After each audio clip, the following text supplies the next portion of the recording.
What is up? Thank you for coming to my channel, Prison POV. Shout out to the joiners, shout out to the point of view crew. And before I get into anything, this video right here is going to be the most shocking jail story I have. I've never told it, I've been wanting to tell it and I haven't. And the most shocking jail story I have straight up. And obviously it's going to be a work update. This is my second day at work.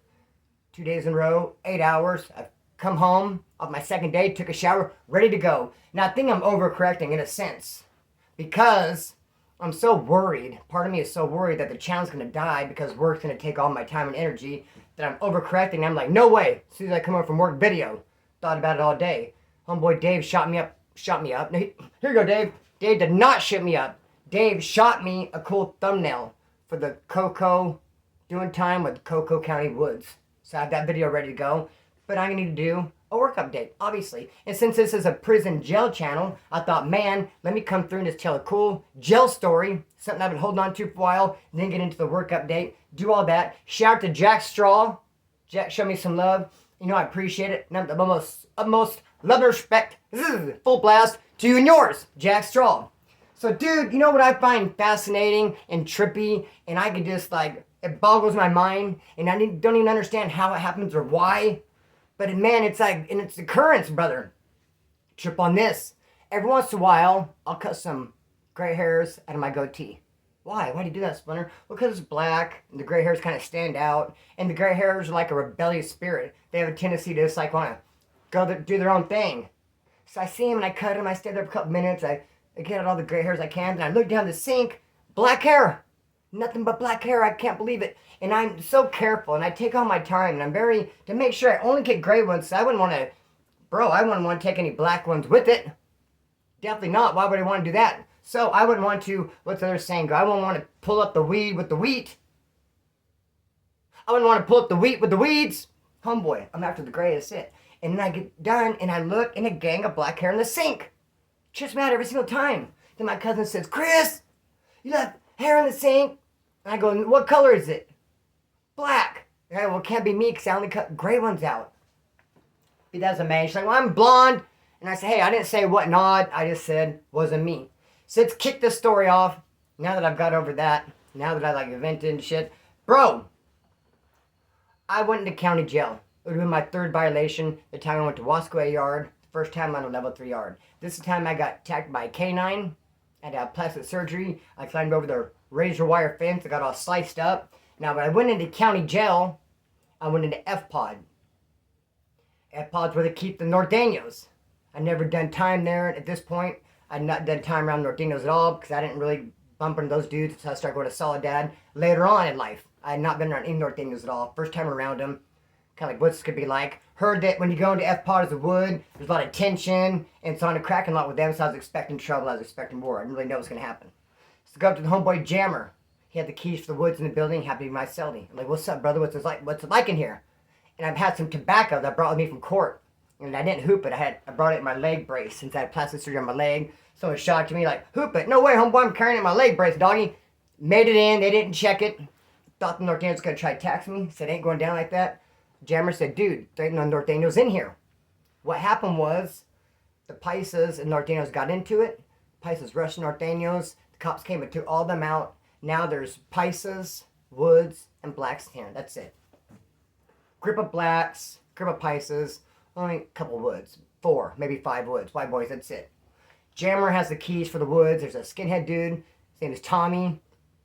And there's a couple of little white boy stragglers. Jammer and I were cellies. So I'm there a couple of days. Everything's cool. One morning, Jammer asked me, do I know how to play pinochle? I was like, yeah, I know how to play pinochle. What's up? Let's play some pinochle. He said, all right, you're going to be my partner. And I go over to the table, and there's 2 black dudes there. I was taken back. It's a big no-no. You're not going to play cards with black dudes in jail or prison. You just don't do. You don't smoke after them. You don't eat with them. You don't work out with them. And you don't play cards with them. Now, I've had situations in prison. They'll have tournaments, like the 4th of July tournament, all races involved. And you will end up, because it's a tournament. You know, the names. Like this dude plays against this dude plays against this dude. And it whittles down to like one winner. And in the process of that, it's all races. You know who you're going to play, but for tournament's sake. And even I've seen those turn into issues and people get beat up. It's just for the tournament. It still follows them in another prison. Hey, I heard you played the Blacks. Your last prison was a tournament. And bro, tournament. That's what's going through my head when you want to be. I was like, what are they doing? Tournaments. And I'm thinking this dude has the keys to the woods. Jammer, he's in charge. So it's not like I'm going to get in trouble. And it's not like I'm a racist person anyway. Bro, when I told a story way back in the day on this channel about me being a huge fan of Metallica. Love Metallica, still do, but dude, back in the day, loved them. When I got my first CD player, I had to laugh at myself because I had 6 CDs only. I had 6 CDs to my name to play my new CD player, and all 6 of them were Metallica. Seemed like I want to throw another band in there just for the, you know, just shuffle it up a little bit. Bro, I was sprung on Metallica. Metallica went to go play at the Forum with Faith No More and Guns N' Roses, and I got tickets. I was going to ride with some friends of mine. The last minute, these friends of mine said no, they didn't have room. I'm talking like the last minute, like 2 days, 3 days before the concert. I was bummed out, bro. I really wanted to go on my ticket. They said they couldn't take me. This dude, G Rockarelli, G-Man, this black dude is my friend. Mostly friends with my cousin Scrap Diego. He was like their producer, his manager, because my cousin Scrap Diego and Funk One, they're rapping. They had this group called the Chili Most Crew, and there's a Stone Tribe. They're doing it. They had little demo tapes out. This dude, G Rockarelli, he was going to go to L.A. to meet some of his family, meet up with some of his family. So he could drop me off the Forum. He could not bring me back. I'd be in charge of getting home myself. And I went, bro. I had him drop me out. I wasn't even tripping on the ride home, but halfway through the concert, I did kind of trip out. And I could tell the story again, but you probably already heard it. Hope you're not left hanging. Be that as it may, G Rockarelli, cool dude, bro. So I'm not racist. I just hate black people. Now, when I go to prison, and there's gonna be a riot with the blacks, I got no problem stepping up. Cause I know what time it is. And there's some black dudes getting ready to rush on homeboy, I have his back. If there's this tension, I know how it goes, bro. You sign up, you do the crime, you do the time, brother. And this is what the time is like. California Department of Corrections, it was like that before I even got there. But no, to say I'm racist, I'd say no to that. I'd say no. So, sit down and play peanut with these black dudes. I was tripping on it. I weighed my options. They did the tournaments. This dude has the keys. Whatever. Sat down and played. Now that dude, Tommy, was a skinhead. And he kept coming out selling, like tripping, like giving us the eye. But he wasn't going to sit in that jammer to beat the brakes all the way off him. I guess if he was all the way down for his, he could have came over and pushed politics on us. Hey, Splinter, Jammer, let me talk to you guys real quick. What's up? Why are you guys doing that? You know it's against the rules. Could get us caught up. He could have said whatever he wanted to say. I would have left it up to Jammer to defend our actions because I just started doing time and the only violation. He invited me to the game and bro, I just come along. I'm on medication. I got bit by the dog. I don't really know what's going on. Did you say we're at F-Pod? Bro, I wasn't really trying to get caught up. I'm just dipping my toe into the water. It's like, let's see what happens. That dude Tommy was mad dogging. He was tripping on it. And he didn't say nothing though. And we played. Afterwards, they sent me to the farm. And I was only on the farm, male minimum, for a couple of days. And then they sent me got into it with the cops. And they sent me from the farm, male minimum, to A-Pod. Then when you get to A-Pod, it's a medical facility. Because I guess my leg was all messed up. There's hardly no medical people in there. They have an open medical facility. But how many people are there for medical? I was there because my leg. Not that many people there with medical issues. It's mostly GP, regular people. Anyway, I go in there. And that's when I meet Trouble. Skinhead who got 29 years for shooting that dude in the neck. He got 20 years. He got 9 years for attempted murder for the shooting, and he got a 20-year gun enhancement. 29 years, 85%, took a right on the chin, and the dude lived. Wow, how can you get 29 years to do the homeboy Axel, rest in peace. He was in there with me fighting his case. He ended up getting 10 years, sticks. A bunch of good woods in there. Good skinheads in there. Doing my time. Everything's going great. Then all of a sudden, I hear there's a dude named Tommy next door. Because how skinheads operate, they're real programmed in touch with each other. If you go into a section like A-Pod in Curry County Jail, where there's 5 sections, A1, A2, A3, A4, and 5. There might even be 6. I think 5. If there's any skinheads in the whole thing, they'll all know about each other. They'll all go to law library to meet. They'll be in contact daily through kites. They're very locked in and structured. Even though they're not in the same A1, maybe one's in A3, they're still programmed together. Even they're a building away. Not a building away, but a pod away. They can communicate through kites. They're programmed, bro. This dude, Tommy, right next to us, wants to talk to Trouble. And Tommy came in and heard, hey, what skinheads are here? And they said, dude named Trouble next door. What else? Oh, there's a dude, Splinter, the wood Splinter. There's the wood Axel. And that dude, Tommy, heard it. Splinter? He's like, oh, so you look like this and this. They said, yeah. So Tommy remembered me from F-Pod when I played cards with the blacks. Now the dude's next to me. Dude, it was mad dog me when it happened. And he's coming up with something. I know he is because Trouble's asleep. I'm up early. And it's first thing in the morning. We eat breakfast at 3:30. So I didn't go to sleep after breakfast for whatever reason. I can't remember. A lot of people did. I was up. That's when dude Tommy is hitting the door like, hey, is Trouble up? I'm like, no, he's asleep. Who is that? It's Tommy. I was like, okay. And he wants to talk to Trouble. He knows I'm over here. I know he's going to tell what I did. I know he is. He's going to say, because he's already asking about me. He's already asking about Dan Splinter. Dan Splinter over there. That's why I went to the door. Long story. He's asking about me, homeboy. He's going to tell Trouble. Kind of had me tripped out. So I just thought I better tell Trouble first. I didn't tell him everything, but I woke Trouble up. I said, hey, Trouble, there's this dude named Tommy. He's a skinhead. He's next door. He's beating on the door. He's wanting to tell you something. He said he has some conversation for you. I think he's going to talk shit about me, bro. I was in another part of the Joan F-Paul with him when I came in. I don't know what he's going to say, but I think he's going to talk shit about me. Now he's like, fuck that dude, Trouble, if he's talk shit about me. And Trouble's like, yeah. So Trouble runs down there and says, hey, this is Trouble. Tommy's like, hey, what's up, comrade? It's me, Tommy. He's like, hey, if you got anything negative to say about my comrade Splinter, I don't want to hear it. He's my dog. He's my homeboy. Anything bad you say about him, you say about me. And I'll handle it. Don't you dare talk shit about my comrade Splinter, which skinheads call each other comrade. He had no business calling me a comrade, because I'm a wood. But that's his way of letting this dude know how much he has love for me. So we've been in there. I mean, we're buddies, bro. We're tight. We're cool. We work out and shit. We're buddies, dog. He ain't gonna let the dude talk shit about me. So he went off on that Tommy dude. Don't you dare say anything about my comrade Splinter. Tommy's like, oh, okay. And then I was like, oh, okay. Shoo. Because, bro, if he would have said that, you know how it would have worked out? It would have worked out to where he would have shot a kite, talked shit about me. I would have flipped it on why you didn't say something when I was there, and they would have had us meet at the law library and slice each other up. That's how it would have happened if he ended up saying something. But he didn't get a chance to say nothing because Trouble's like, don't you dare talk about the comrade Splinter. Be that as it may. And I would do it again, dog. Whatever. So that's how it went down. Just like in Oklahoma. No, Oklahoma. What the fuck? I lived in Oklahoma. Arizona prison. Dude lived next door to me, a black dude. He said he had a homeboy that got a hold of some heroin, some black. A big old chunk of like this. And it was wrapped in all this paper, wrapped in all this plastic. He told me he would sell me the plastic for a jar of coffee. Just sell me the plastic. With sight unseen. He goes, I don't know how much dope's on there, that there's any on there. But it was this big, the dope was, and the plastic was around it. There might be some on there, there might not, but I only want a jar of coffee for the plastic. I did it. People were making fun of me and talking shit. You bought the plastic, what? I sat there all day scraping it. I had a big old pile. I had like over a half gram, dude, which is like $200 worth in there. Score! I got high like 3 times, got homeboy high twice. Off $5 for a jar of coffee. Since they couldn't make fun of me and ridicule me for, oh, you bought the dude's baggie, then they're like, oh, we did business with the blacks? Did you let homeboy know? Did you try to politic on me for that? It's a stupid ass reason, dog. It's all a political game. Be that as it may, let's get into it. What do I have next? So, heat was definitely a factor. It worked last couple of days. Heat was a factor. And I told you guys about when I had the, heat, fuck, what's it called? Heat overload? Heat attack? Hold up, I got to pause this shit. It was called a heat stroke.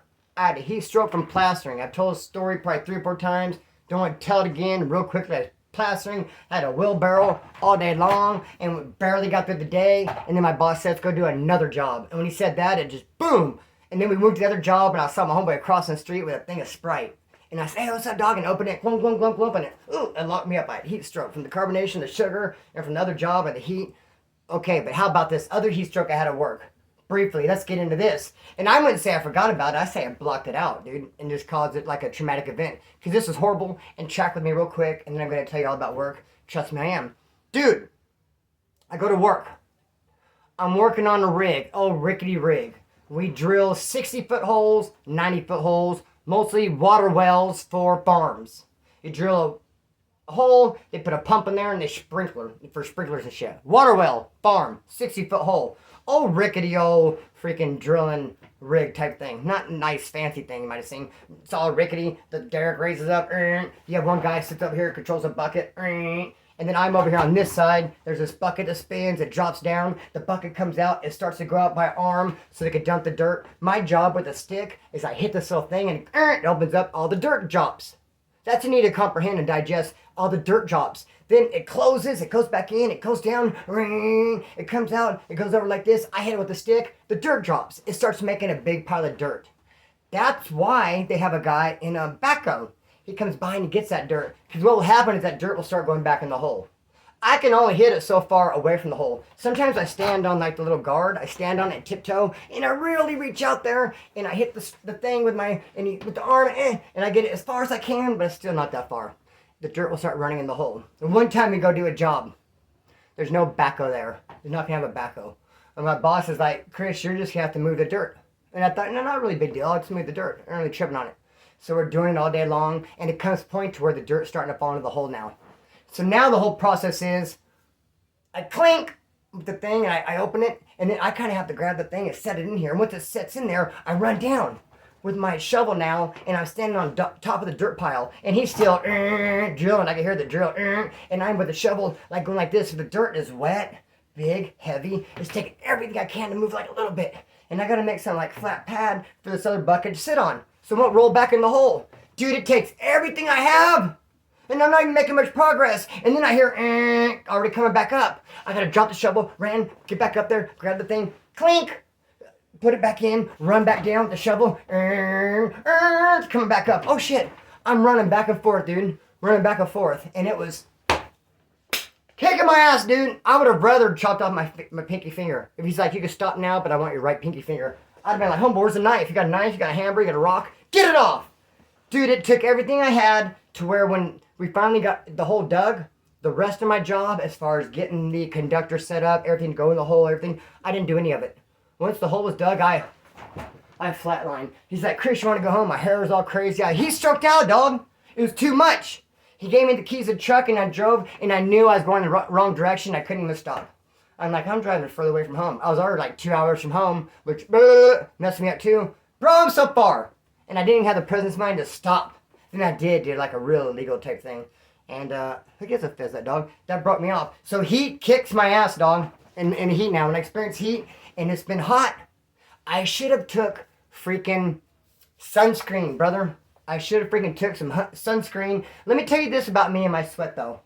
I happen to have a particular molecule. Or maybe I don't have a molecule. But as far as my sweat, I have ABCC11. Look it up. People with ABCC11 do not have body odor. I have no body odor. I could be totally full of sweat, and you'll be like, Splinter, I never smelled such a fragrance. It's like the spring, summertime, in the fall. It's like Niagara Falls. What a fragrance. Would you like to go to dinner? Someone might say, because they walk by and smell me smelling so good. Because, dude, I have ABCC1. You might see me from a distance. 1-1. ABCC11. Look it up. You might see me from a distance and think, oh, that smelly pig. He's covered. He's real sweaty. And then you get closer, you're like, damn, you actually smell good, brother. What the heck? How'd that happen? ABCC11. But now listen. Just because I don't stink does not mean I'm immune to monkey butt. And we talked about monkey butt on the show a couple times. And monkey butt is the curse to man. It is what will bring, it's man's downfall. Wrapped up in one. It's horrible, dude. It's torture. Monkey butt is torture. It's caused from sweat, I think. I'm not a monkey butt expert.